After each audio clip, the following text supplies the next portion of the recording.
Inilah politikus miskin dan licik yang hanya ingin gratis muncul di media, memanfaatkan musibah untuk kepentingan sendiri. Dialah penumpang gelap yang nyata di aksi huru-hara yang terjadi.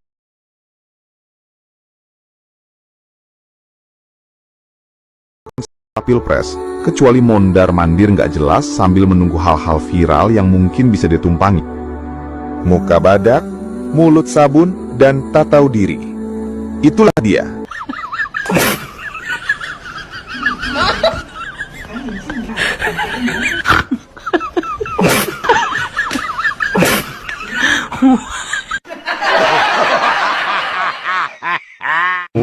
Akan nunggangin itu orang yang tidak ikut apa-apa. Ini namanya mengail di air keruh. Sekarang gini loh, waktu almarhum korban dia meninggal, kalau yang datang polisi sama Brimob oke lah. Tapi ada orang yang datang, dia apa hubungannya ya? Politisi. Nah, jadi itu saya lihat udah mulai ada yang mau memancing di air keruh. Saya nggak menemukan nama Hendro Priyono itu dirujuk oleh kekuatan atau kelompok-kelompok kajian internasional.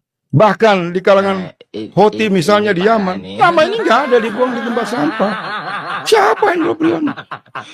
Anies Baswedan soroti gaji dan tunjangan DPR, ganggu rasa keadilan bagi semua.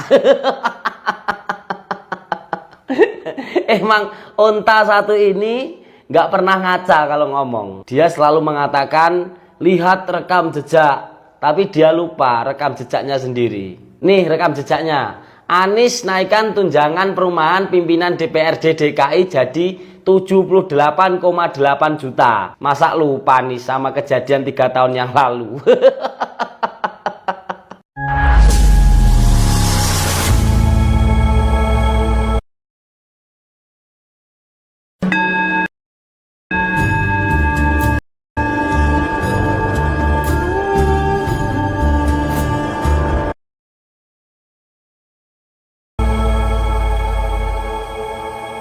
Assalamualaikum warahmatullahi wabarakatuh, saudara-saudaraku sebangsa dan setanah air. Dimanapun kalian berada, semoga kalian selalu dalam kondisi sehat walafiat. Berjumpa lagi dengan saya di Gaspol Update. Kami bukanlah buzzer pihak manapun. Kami hanya menyajikan keputusan ada di tangan Anda. Teman-teman, ini ada video yang menurut saya cukup menarik ya, yakni tentang si politikus miskin tapi licik. Ini bukan kata saya loh ya, tapi kata netizen. Emang siapa sih bang yang dimaksud? Siapa lagi kalau bukan si Abah tukang ngibul ya, alias si Wan ngibul ya. Nggak ikut demo, tiba-tiba muncul ya bak pahlawan kesorean. Sampai-sampai mantan kepala BIN menyebut ini orang adalah orang yang ingin memancing di air keruh. Nggak ikut apa-apa, nggak ikut turun ke jalan, nggak ikut capek-capek, ikut nunggangi. Ya iyalah, itulah taktik licik seorang politikus busuk ya kan.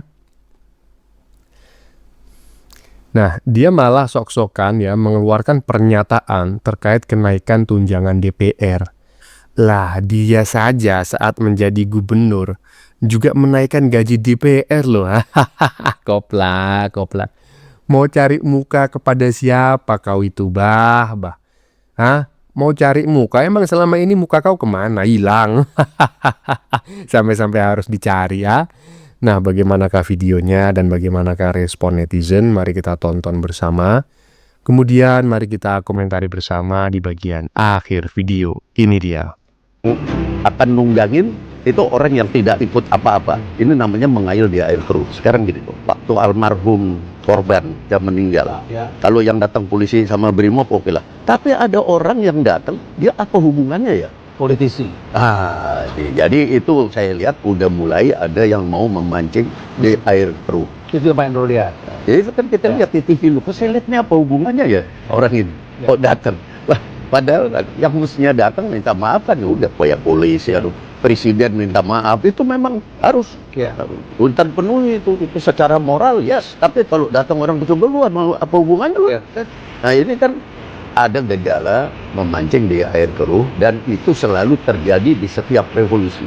Terkait pernyataan Hendro Priyono barusan ya, bahwa pasti ada pihak-pihak yang ingin mengail di air keruh ya, saya sependapat ya.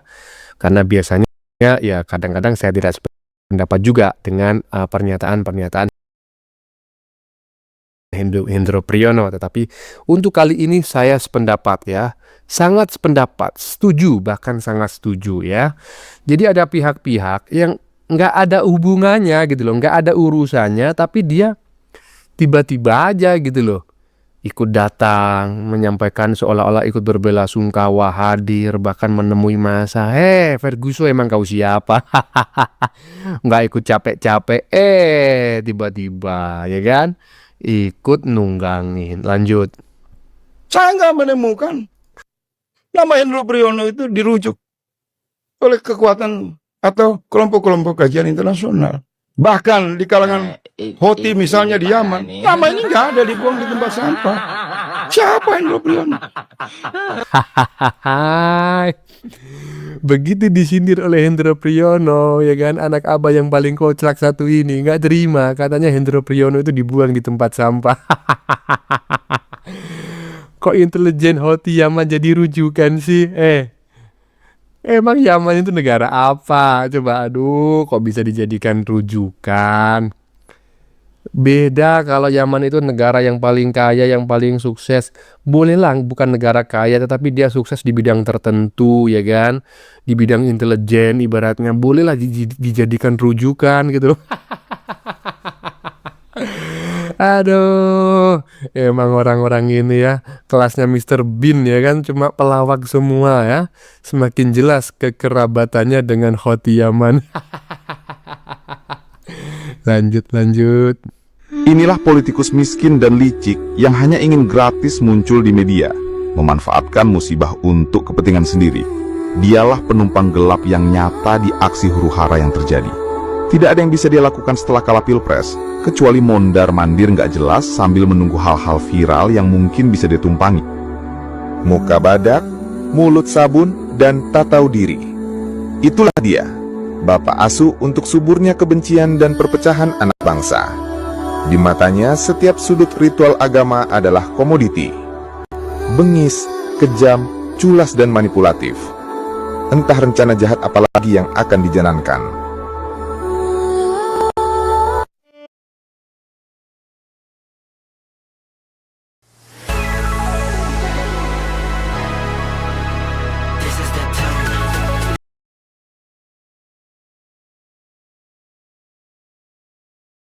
Makhluk ini lebih berbahaya dari Dajjal.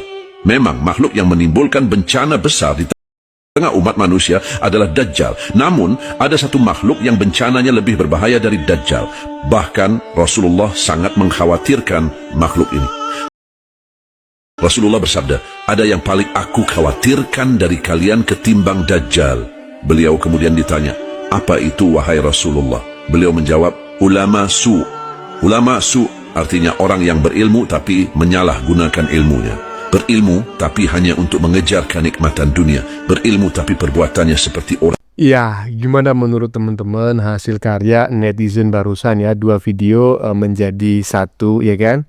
Saya tidak bisa memberikan komentar karena isinya cukup cukup sangat sensitif sekali, walaupun sebetulnya saya sependapat gitu loh. Tapi kata-kata di bagian depan sendiri tadi yang bikin saya itu ya insecure begitu loh, karena disebutkan politisi miskin dan licik. Kalau menyebut politisi licik aja ya saya sih nggak masalah gitu ya, karena faktanya memang seperti itu ya kan, suka memancing-mancing di air keruh, suka beginilah begitulah ya kan, mengadu domba dan lain sebagainya. Tetapi kalau menyebut-nyebut politikus miskin itu saya merasa gimana gitu loh, karena miskin itu mungkin ya saya merasa tersindir gitu. Dengan kata-kata miskin itu saya merasa tersindir teman-teman ya. Jadi biarlah teman-teman sendiri yang memberikan komentar. Lanjut.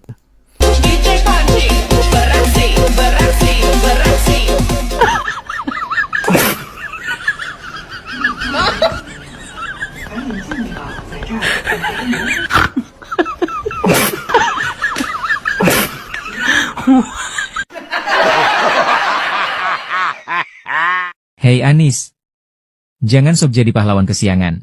Kau itu kayak onta tolol nyebur ke kolam renang, panik sendiri, tapi tetap maksa berenang padahal jelas-jelas nggak bisa.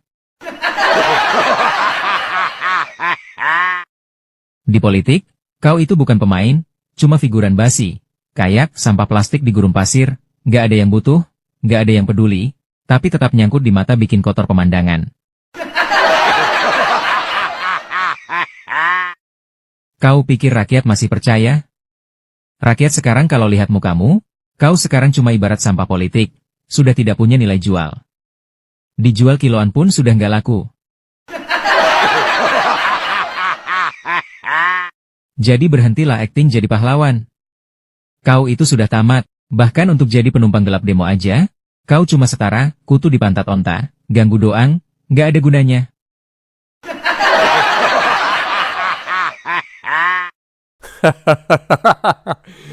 Si muka tembok cari panggung, ya kan? Aduh. Ada aja netizen ini ya. Nggak, apa ya, kayak bahagia ngelihat orang lain susah ya, susah ketika ngelihat orang lain bahagia. Ini apa? Ini kan dalam kondisi bahagia. Kan gini dalam hatinya, alhamdulillah, ya kan, nggak usah mengeluarkan dana kampanye, ada momen masuk TV lagi, biar rakyat tidak lupa dengan saya, kan seperti itu. Netizen jadi pada sewot, ya kan, itu sama saja susah ketika ngelihat orang lain senang. Si muka beton, aduh, beton, lanjut.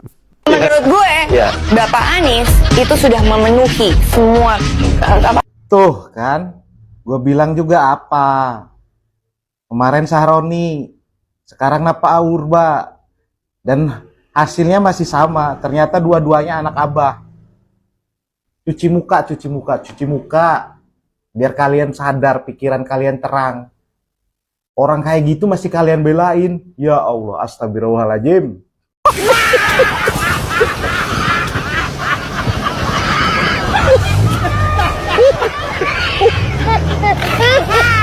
Iya. Dari sini kita paham ya. 2 ya dari 4 anggota DPR yang kemarin ini terkena batunya karena muncungnya sendiri. Ya 2 itu adalah si Sahroni dan Napa Urba. Napa Urba nih, wah ini idola saya dulu nih ya ketika dia masih jadi artis nih.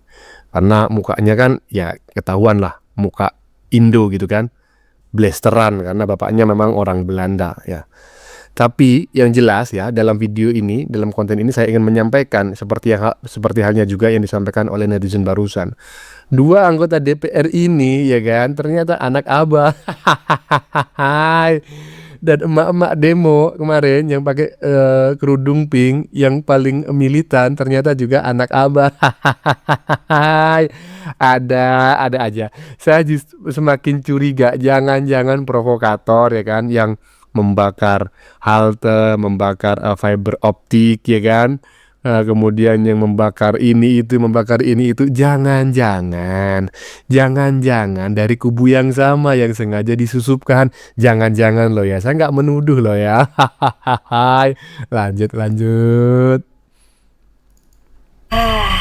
Gue tuh sebenarnya males ya bahas ini orang, sumpah males banget gue ngebahas ini orang. Cuman ini orang nih demen banget memancing di air keruh. Dan masalahnya ini orang tuh nggak punya kaca di rumah apa gimana? Kenapa nggak mau lihat rekam jejaknya sendiri? Katanya lihat rekam jejak. Pak, ini saya ingetin rekam jejak Pak Anies nih. Lebih gede tuh Pak, 70 juta. Dan ini naikinya saat pandemi ya Pak ya. Di mana tuh Pak keadilannya Pak? Di mana keadilannya Pak Anies? Bener nih, kata-kata Ahok nih orang emang bener-bener pemecah belah bangsa ini. Aduh. Ini sebenarnya siapa yang menjilat lurahnya sendiri? Nih, Anies Baswedan soroti gaji dan tunjangan DPR ganggu rasa keadilan bagi semua. Tetapi di sisi lain waktu dia masih menjabat sebagai gubernur DKI, dia naikkan gaji DPR DKI itu sampai 70 juta. Nih lihat. Nah ini nih, waktu dia menjabat tunjangan rumah DPRD DKI Jakarta itu sampai 70 juta per bulan. Nih, jadi siapa yang menjulat lidah sendiri demi kepentingan politik di tahun 2029? Seakan-akan dia kritik DPR, tapi dulu dia lebih mementingkan DPR nih. sampai 70 juta per bulan. Ini belum tunjangan lainnya. Gak tahu kenapa ya, orang ini nih kalau melihat hal-hal yang beginian nih cepet banget nimbrung ya. Seolah-olah pahlawan bagi masyarakat, khususnya bagi para pendukungnya ya. Tapi dia lupa, dia pernah hampir sama melakukan hal ini. Lihat ini nih, bahkan saking keterlaluannya, di musim pandemi dia lakukan itu. Bayangin coba, musim pandemi, pada saat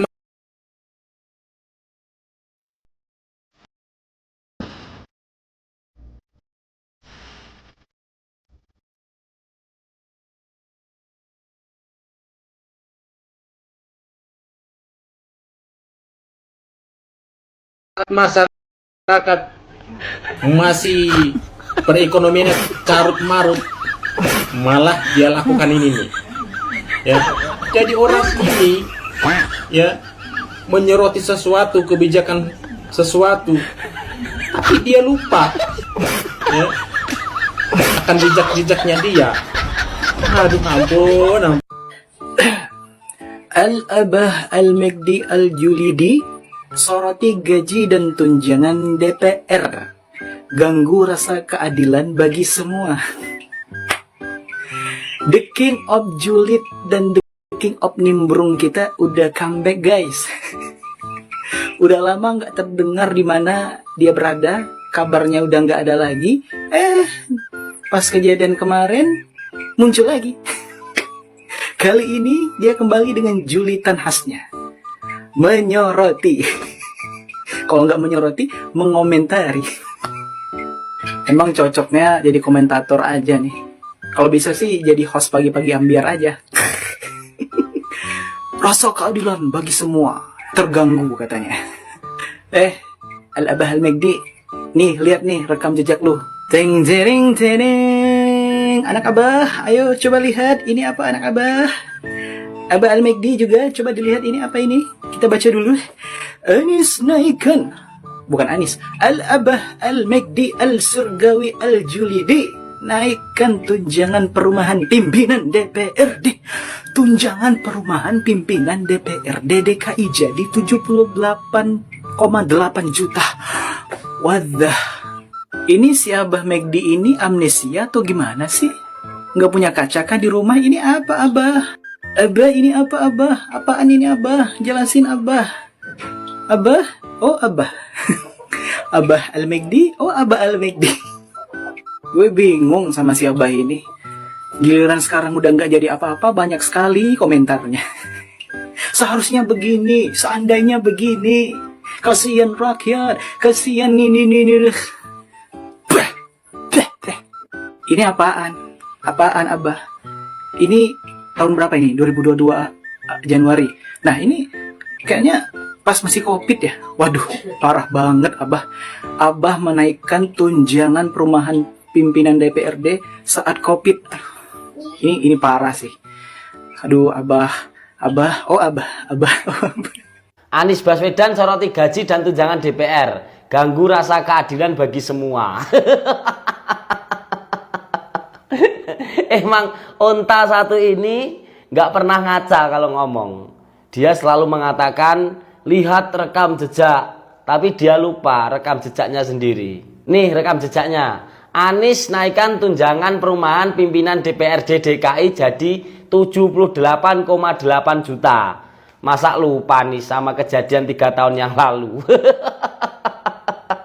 Lalu ini yang keterlaluan. Musim pandemi, Gubernur DKI Anies Baswedan naikkan tunjangan DPRD tembus 177 miliar.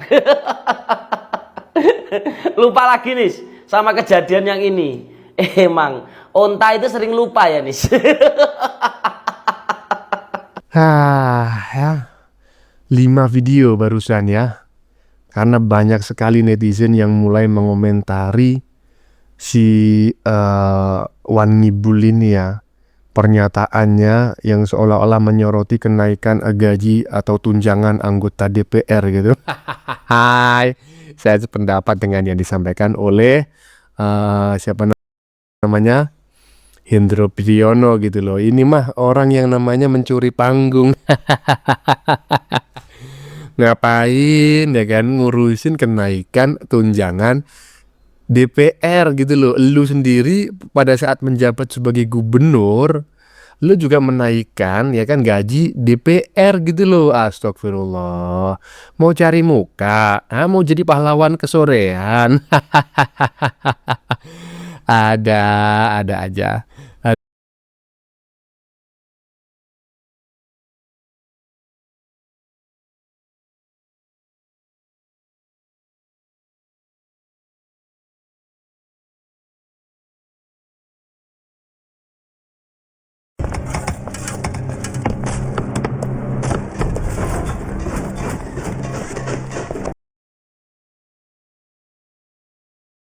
Kaum 16 dan 24% tidak menyetujui adanya hukuman bagi koruptor. Apakah selama ini orang-orang yang merasa berjuang untuk negara pernah bicara soal RUU perampasan aset koruptor? Tidak. Apakah kubu Roy Suryo CS yang katanya ngaku ilmuwan pernah menyelidiki tentang RUU perampasan aset? Tidak, bagi mereka itu tidak penting. Padahal bagi negara ini, bagi rakyat ini, bagi bangsa ini, RUU perampasan aset itu sangat penting. Supaya tikus-tikus yang selama ini menjarah kekayaan negara berpikir ribuan kali sebelum mereka mengambil jabatan sebagai koruptor. Tapi sepertinya memang kubu 16 dan kubu 24 tidak suka dengan adanya RUU perampasan aset koruptor. Mereka anggap itu tidak penting. Apalagi Anies Baswedan. Pernah nggak Anies Baswedan bicara soal RUU perampasan aset koruptor? Pernah tidak?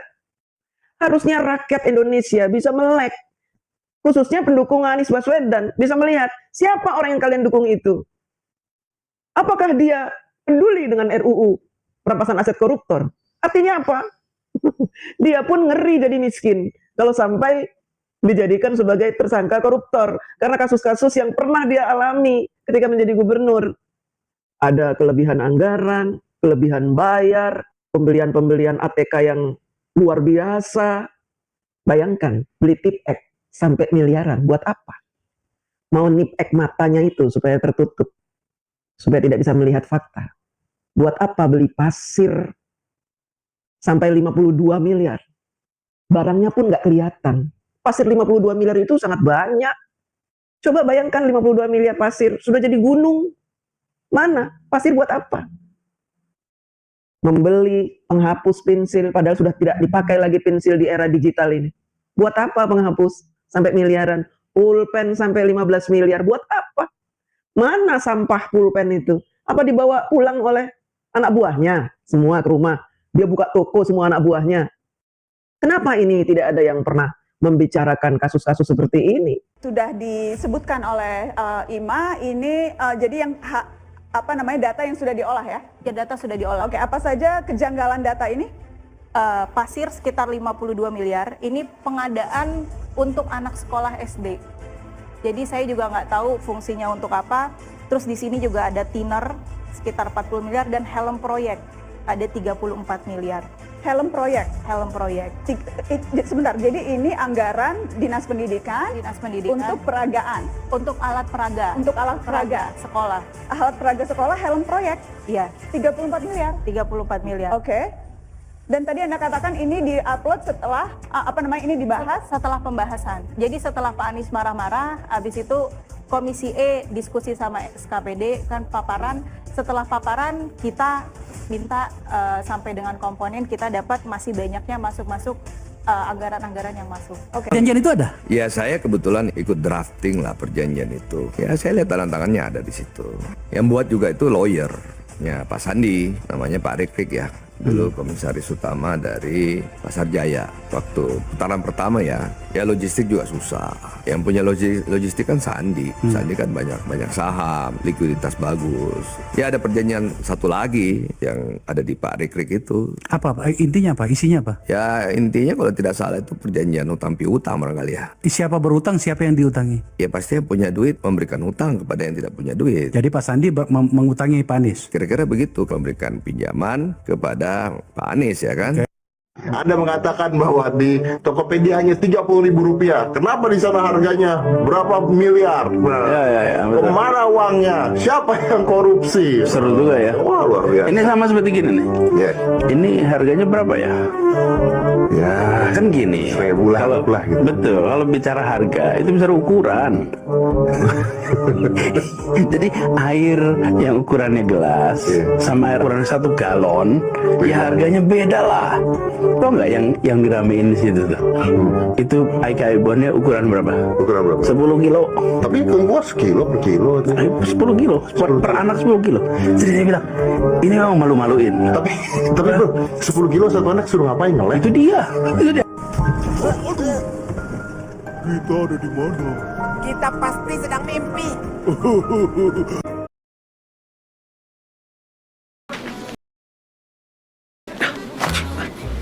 My business is thriving. So when I heard that ClickUp is the AI work platform that grows successful companies, I said we don't need it.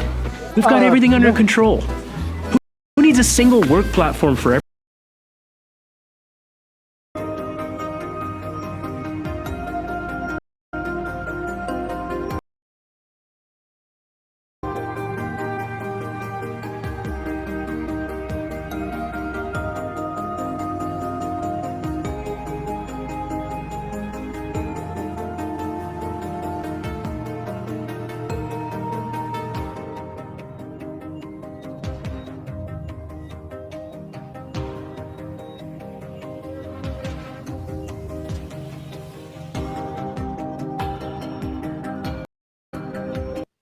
Tapi Pak Jokowi yang tidak melakukan apapun disangkut pautkan dengan korupsi. Bahkan di email ke OCCRP seolah-olah Pak Jokowi itu koruptor. Tapi ketika OCCRP menyelidiki ternyata tidak ada kasus-kasus koruptor Pak Jokowi, malulah orang OCCRP dan sudah mengakui bahwa dia menetapkan Pak Jokowi sebagai finalis koruptor dunia itu karena adanya email, bukan atas dasar bukti Pak Jokowi melakukan korupsi. Dan ini masih selalu dibahas, Jokowi koruptor, Jokowi koruptor. Goblok kalian itu. Buka mata. Siapa penjahat di negeri ini? Siapa yang layak untuk diadili? Anies Baswedan, bukan Pak Jokowi. Kenapa dibolak-balik menjadi Pak Jokowi yang dituduh? Dituduh ijazahnya palsu, dituduh korupsi, dituduh tukang hutang. Memang kamu pikir presiden-presiden sebelumnya tidak punya hutang? Mustahil Indonesia tidak punya hutang. Amerika aja hutangnya banyak, apalagi kita. Dan mustahil kita bisa membangun tanpa adanya hutang. Kamu saja mau bikin rumah, hutang dulu. Kecuali kamu itu pengusaha yang tidak punya hutang. Pengusaha sukses, yang duitnya nggak berseri dan tidak terlibat hutang. Baru bisa beli rumah cash. Hutang itu kan wajar, tapi selalu dibesar-besarkan. Atas nama Pak Jokowi, dibesar-besarkan. Bahkan pendukung Pak Jokowi Islah Barawi itu pun mengungkit-ungkit hutang Pak Jokowi. Tolol kamu Islah. Dulu kamu bela Pak Jokowi setengah mati. Kamu jilat-jilat Pak Jokowi. Sekarang kamu hina dengan ketololan kamu yang tidak bisa menghitung utang. Pembenci Pak Jokowi memang rata-rata. Sekarang jadi goblok. Karena kebencian itu. Yang mulutnya nggak bisa mingkem. Sementara kami ini yang melawan hoax, akhirnya ikut bersuara. Sehingga menjadi gaduh. Kalau kami diam saja, mereka yang koar-koar, tentu Dajjal akan menang. Dan saya tidak mau itu. Saya akan terus melawan orang-orang jahat yang berusaha menghancurkan negara saya.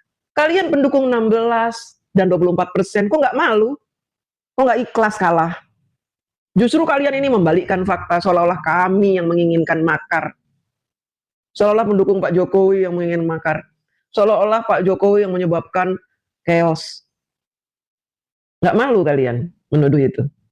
Saya masih percaya intelijen kita itu bisa mendeteksi orang-orang yang berusaha membuat kegaduhan di negara ini dan orang-orang yang melawan orang-orang yang membuat gaduh itu. Saya yakin Dan tidak mungkin provokasi kalian untuk menjatuhkan pendukung Pak Jokowi berhasil. Buat pendukung Pak Jokowi, jangan kalian takut dengan ancaman-ancaman mereka. Mereka itu berani mengancam kita karena mereka solid. Mereka saling support dalam kejahatan. Sementara kita untuk berbuat baik saja, tidak saling support, sikut-sikutan, merasa paling berjasa, merasa paling oke, merasa paling membela Pak Jokowi, dan takut ketika disebut-sebut namanya. Ngapain takut? Memangnya kita mau berbuat apa? Memangnya kita terafiliasi dengan siapa? Takut itu karena kalian bukan pejuang. Pejuang itu tidak pernah takut, walaupun sendirian.